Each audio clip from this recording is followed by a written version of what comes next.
Gracias por contar tanto en tan poco tiempo y ceñirse al tiempo. Creo que se siguen acumulando las preguntas en el chat de YouTube. Por favor, seguid mandando preguntas que al acabar el último ponente las haremos. Y para finalizar, va a hablar el profesor Julio Núñez. Julio Núñez es cardiólogo, es el jefe del Hospital Clínico Universitario de Valencia, es profesor titular de Medicina y es el jefe de la unidad de insuficiencia cardíaca. Todo el mundo conoce a Julio porque es una persona de mucho prestigio, gran investigador, colaborador de las unidades cardiorrenales. Ha sido probablemente la primera persona que ha puesto las unidades cardiorrenales en la bola del mundo y yo creo que tenemos el placer de tenerlo aquí en Valencia y tenerlo a través de nuestro canal YouTube y nos va a responder si ¿qué vais a hacer los cardiólogos? ¿También os vais a meter con esto? ¿Nos vais a quitar el sitio?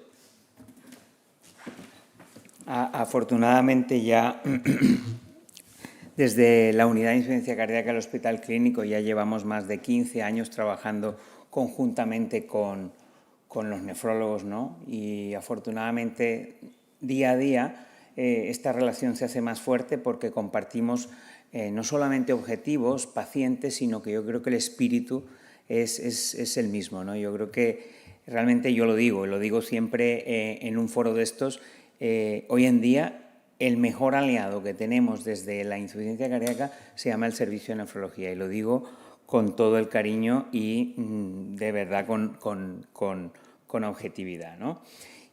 Y José Luis, esto lo venimos haciendo ya mucho tiempo, ¿no? Realmente la corrección de la anemia, no sensu estricto, sino la corrección de la ferropenia es algo que ya venimos haciendo mucho tiempo en base, ¿no?, a los resultados de los ensayos clínicos, inicialmente el FAIR-HF, el FAIR Heart Failure, luego el CONFIRM y luego el último año el AFIRM. El AFIRM que avala la utilización de la ferroterapia hierro carboximaltosa en paciente con insuficiencia cardíaca aguda en el hospital.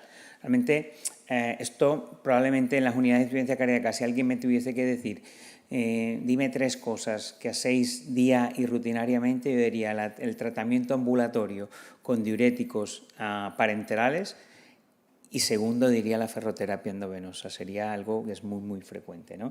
Y aquí empezamos con un caso clínico, pero que ilustra muy bien el problema del enfermo cardiorrenal, que es donde yo veo que hay realmente un agujero de conocimiento.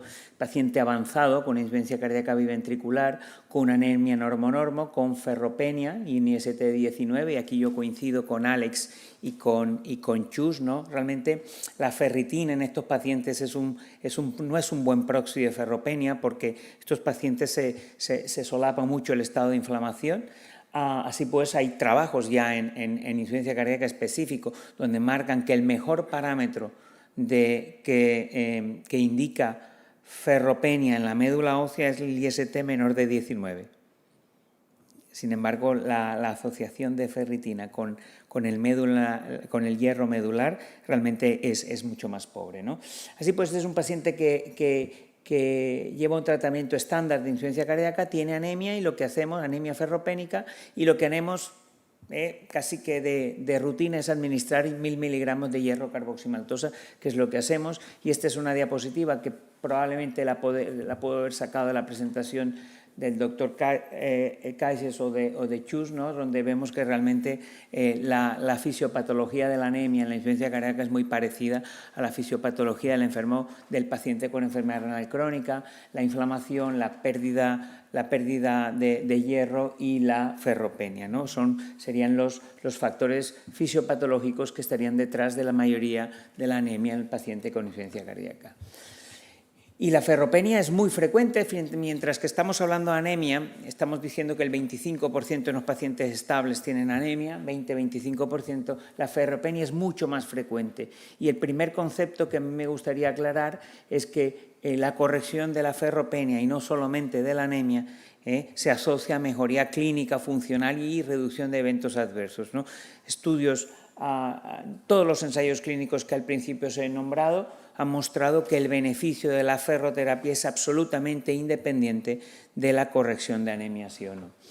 Veis cómo la ferropenia es muy frecuente en pacientes con insuficiencia cardíaca crónica, en estadios, en situación clínica de estabilidad, estamos hablando del 50%, y contrariamente a lo que podríamos pensar un estado inflamatorio como es la insuficiencia cardíaca aguda, incluso hablamos de un 70-80% de prevalencia. Y hoy en día probablemente es déficit nutricional más frecuentemente que abordamos en la insuficiencia cardíaca. Del mismo modo, como os decía, la hemoglobina baja, la anemia, es muy frecuente en diferentes series contemporáneas de insuficiencia cardíaca. Y lo que nosotros observamos, y ya lo dejaba patente el doctor Alex Cases cuando decía que muchos especialistas habían visto solamente la ferropenia como un sinónimo o como un factor predisponente de anemia, recordar que la ferropenia es esencial para el metabolismo y el funcionamiento muscular. Hablaba él de la disfunción mitocondrial, del metabolismo aeróbico de la célula, y desde luego esto lo vemos en práctica clínica. Fijaros cómo la ferropenia o parámetros subrogados de ferropenia, como puede ser ferritinas e IST bajos, se asocian con disfunción del ventrículo derecho. TAPSES disminuidos en pacientes con insuficiencia cardíaca, y ese es un trabajo de cerca de 1000 pacientes ingresados con insuficiencia cardíaca. Fijaros cómo la ferropenia, especialmente el déficit de valores bajos de IST, especialmente valores de 20, por debajo de 20, se incrementa exponencialmente el riesgo de reingreso a 30 días en el paciente agudo. Estos son datos de 4 hospitales, cerca de 5.000 pacientes de la Comunidad Valenciana. Fijaros cómo en este escenario a ISTs bajos, mucho riesgo de reingreso a corto plazo, mayor grado de disfunción sistólica y probablemente el paciente peores resultados clínicos, ¿no? ¿Y qué nos han mostrado los ensayos clínicos? Nos han mostrado especialmente el FAIR Heart Failure, el CONFIRM, que la corrección de la ferropenia con hierro carboximaltosa se asoció a una mejoría funcional, en este caso evaluada con la distancia recorrida de los 6 minutos, beneficios que ya se observan muy precozmente en el tiempo, se mantienen del mismo modo para otras puntuaciones de fatiga, como puede ser incluso calidad de vida, ¿no? Y este es un metaanálisis de los ensayos clínicos publicados hasta el momento, ¿no? Un metaanálisis donde se observa una reducción bastante significativa de eventos clínicos adversos como hospitalizaciones y mortalidad cardiovascular. Fijaros que estamos hablando de magnitudes de beneficio en torno a un 40% del paciente ferropénico tratado con hierro carboximaltosa frente a placebo, ¿no? Y así realmente la magnitud del efecto, fijaros que es dramática para reducción de hospitalizaciones por insuficiencia cardíaca. Estamos hablando de más de un 50%, ¿no? Y bueno, esto no solamente, ya como os decía, tiene que ver con la mejoría o el incremento de los valores de hemoglobina, sino probablemente estamos observando cambios a nivel del propio miocardio. Y este es un trabajo que nosotros, un ensayo clínico independiente, que tuvo financiación no condicionada por Vifor Pharma, donde nosotros de alguna manera queríamos demostrar de manera no invasiva que a corto plazo, cuando tú administras un paciente ferroterapia con hierro carboximaltosa en un paciente con criterios de ferropenia, tenemos, ya vuelvo y repito, mediante técnica de imagen no invasiva, o sea, resonancia magnética, explorando secuencias con esta técnica que de alguna manera son subrogadas de déficit o de repleción de hierro intramiocárdico, en este caso T2 asterisco y T1 mapping. Nosotros observamos en este ensayo clínico doble ciego randomizado que a 7 días había una reducción tanto del T2 asterisco como del T1 mapping. Secuencias, vuelvo y repito, que de manera indirecta te están sugiriendo repleción de hierro intramiocárdico. Creo que es más bonito, este es un subestudio publicado este año, que independientemente del T1 y de los cambios de T1 mapping y de T2 asterisco, lo que observamos de manera global fue una mejoría de la función ventricular evaluada mediante strain longitudinal, strain circunferencial e strain radial, no solamente del ventrículo izquierdo, sino también del ventrículo derecho. Cuando estamos replecionando a nuestro paciente de hierro, estamos mejorando el funcionamiento, la función contráctil del corazón izquierdo y derecho. Así pues, con esta evidencia que nos dicen las guías europeas del 2021, pues fijaros cómo se sugiere, se di clase 1 nivel de evidencia C, que hay que evaluar los parámetros férricos en los pacientes con insuficiencia cardíaca y que el hierro carboximaltosa debería considerarse en él para el tratamiento del déficit de hierro en estos pacientes para aliviar los síntomas, mejorar capacidad de ejercicio y calidad de vida. Clase 2 a nivel de evidencia A. Así pues, en este enfermo se le administró hierro carboximaltosa, pero a los 2 meses pues sigue con mala clase funcional, sigue teniendo anemia, a pesar de haber corregido los parámetros férricos, sigue con su filtrado basal, en torno a 30-35, y el paciente está inflamado. Este es un paciente, parece que lo estuviese contando la doctora Chus Puchades, ¿no? Pues bueno, en este caso pues llamo yo al profesor Gorris a ver qué hacemos con él. Doctor Gorris, le sugiero yo a ver si le podemos poner algún tipo de agente estimulante de la eritropoiesis y el doctor Gorris me dice que espere que lo evaluemos en conjunto y que después de esta charla tomemos decisiones. No sé, a ver si Chus nos ayuda. Lo que sí sabemos es que la anemia en paciente con insuficiencia cardíaca tiene mayor efecto deleterio desde el punto de vista pronóstico si coexiste además la enfermedad renal crónica. Y este tema de los agentes, de la utilidad, la posible utilidad de los agentes eritropoyéticos en insuficiencia cardíaca viene de muy atrás. Este ánimo vuestro, de los nefrólogos, fue bastante contemporáneo junto con los cardiólogos y surgieron, fijaros, en los años, a principios justo con el año 2000, 2001, 2003, numerosos ensayos clínicos pequeños que mostraban lo mismo que contaba la doctora Chus Puchades. Es que el enfermo mejora, es que la capacidad funcional mejora, sube la hemoglobina, me encuentro mejor. Y hubo muchísimo ánimo en este respecto y se puso en marcha el ensayo clínico publicado en 2013, el RED-HF. El RED-HF fue un estudio donde se evaluaba la eficacia en cuanto a reducción de eventos clínicos en pacientes con anemia e insuficiencia cardíaca con disfunción sistólica.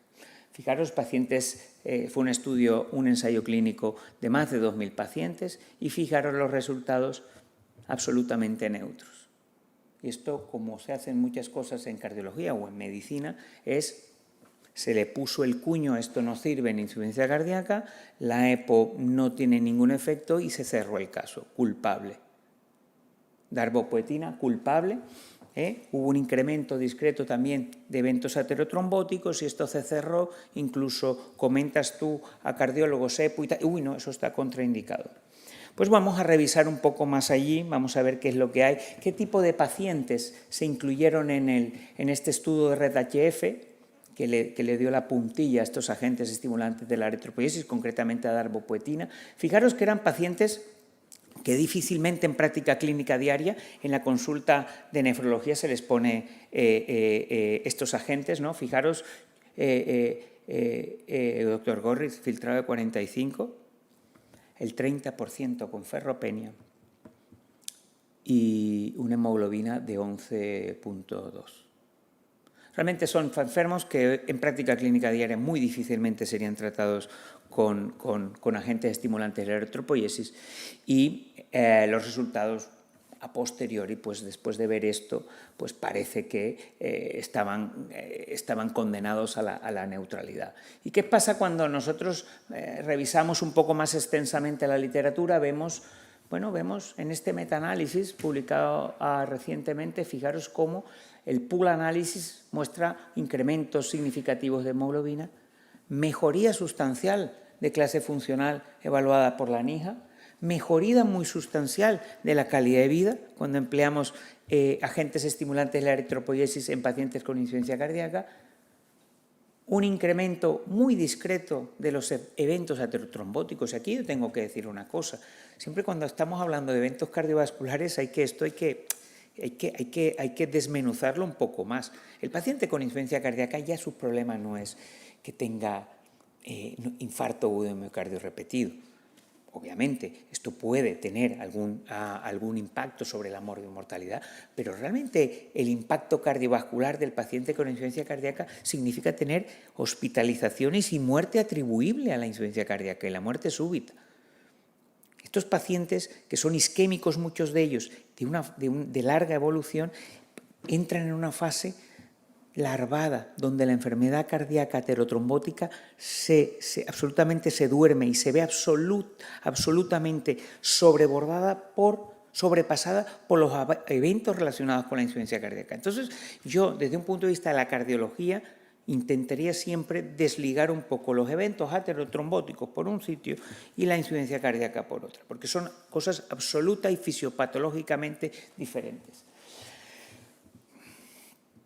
Y este es un análisis que coincide con un subanálisis también que mostró el doctor Porteles recientemente, ¿no? Donde aquí la cuestión, fijaros en este, es un subanálisis del RED-HF publicado en Circulation Heart Failure, donde mostró que si el enfermo presentaba una buena respuesta inicial a los agentes eritropoyéticos, sí este enfermo tenía mejor pronóstico que el sujeto que llevó placebo. Y era ese enfermo sin buena respuesta clínica inicial a los agentes eritropoyéticos el que realmente tenía un pronóstico absolutamente similar en cuanto a reducción de episodios adversos clínicos que el placebo. Entonces son subanálisis, pero que desde luego, y en mi opinión, te están diciendo que esto no hay un caso cerrado. Probablemente hay que buscar un buen abogado y hay que reabrir el caso. Y fijaros, aquí están los nuevos, no solamente tenemos los clásicos agentes estimulantes de la eritropoiesis, ya la doctora Chus os ha hablado de este nuevo grupo terapéutico muy ilusionante. Yo desde un punto de vista teórico veo esto y digo, es que esto es para insuficiencia cardíaca. Yo veo esto y digo, es que esto te tiene que ir bien a mis pacientes, obviamente esto hay que corroborarlo, ¿no? Pero fijaros simplemente una anécdota, ¿no? Una anécdota simplemente que os quiero decir. Vosotros sabéis si hay un grupo farmacológico que está indicado en todos los pacientes con el síndrome de insuficiencia cardíaca, se llaman hoy en día los ISGLT2. Sirven para todo el espectro de insuficiencia cardíaca. Resulta que sus mecanismos son múltiples, muchos de ellos no conocemos, pero fijaros de lo que se empieza a hablar ahora, de que parte del efecto beneficioso de estos fármacos está mediado por la estimulación de los GIF. Fijaros, vosotros sabéis, y nosotros que a corto plazo el parámetro bioquímico que te sirve para la monitorización de la respuesta clínica y SGLT o insuficiencia cardíaca es el incremento de la hemoglobina y el hematocrito. Mediation analysis, como ha contado el doctor Kaiser, el principal factor mediador del beneficio en cuanto a reducción de episodios clínicos adversos es ese incremento de hemoglobina a corto plazo. El paciente respondedor es el que sube la hemoglobina a corto plazo cuando usas ISGLT o insuficiencia cardíaca. Así pues, que estos son datos que te orientan a que, oye, es que aquí puede haber bastante líneas de investigación futura, ¿no? Y bueno, aquí he encontrado un ensayo clínico, una publicación de un diseño. Esto no solamente lo pienso yo, lo piensa el doctor Gorres, sino que fijaros que esto esto es un estudio muy pequeño, debe ser un estudio independiente, un estudio japonés, donde se evalúa la utilidad y eficacia de daprodustat en pacientes con insuficiencia cardíaca. Fijaros, los endpoints son calidad de vida, parámetros ecocardiográficos y biomarcadores cardíacos. Un estudio pequeño de 50 pacientes, pero bueno, esto simplemente os digo que esto está generando ya interés y probablemente en los próximos años tendremos desde luego más evidencia y esperemos desvelar, que haya interés por la industria en realmente desvelar la utilidad de estos fármacos, de este nuevo grupo terapéutico en pacientes con insuficiencia cardíaca y especialmente el enfermo cardiorrenal, que es el que yo creo que más se podría beneficiar, ¿no? Así pues, ya para terminar, concluir, la anemia es frecuente, especialmente la anemia ferropénica. La etiología es multifactorial, muy parecida a la misma fisiopatología de la enfermedad renal crónica. La corrección del déficit de hierro se asocia con efectos clínicos absolutamente incontestables, beneficiosos. Y el papel de los agentes estimulantes de la eritropoiesis sigue siendo incierto. Gracias.